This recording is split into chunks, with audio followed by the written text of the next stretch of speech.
Shiva parti de sabe. Tanto ele falou que já vai mais. Ele vai dar um transport que não pode. Inshallah, só vai vir inshallah. Que tu já leu inshallah. Calma, entre alvi. Ele fica. E tu qui est né. Faites mon aîné, toi va musulman. Dites-moi, faites wabuja. Uji haram, dites-moi jalelu.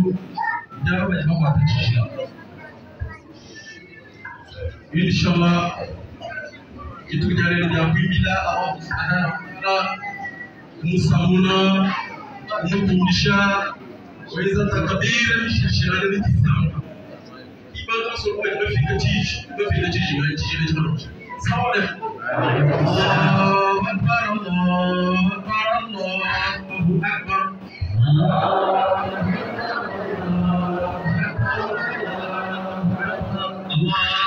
Akbar, Allahu Akbar, Allahu Akbar.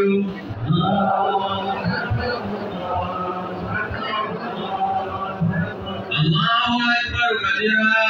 Alhamdulillah kasira. Subhanallah bukratan wa asila. La ilaha illallah. Allahu Akbar.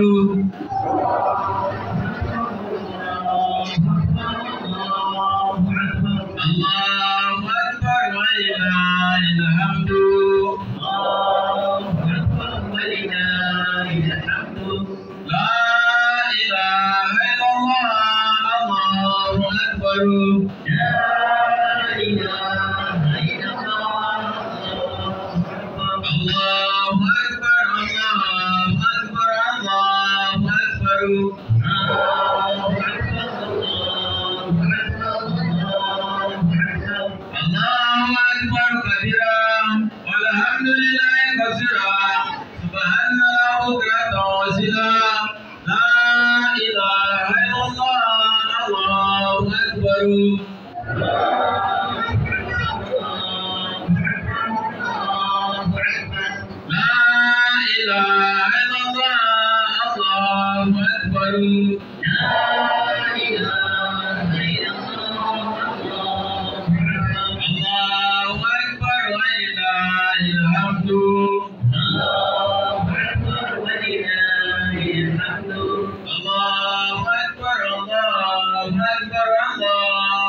Akbar.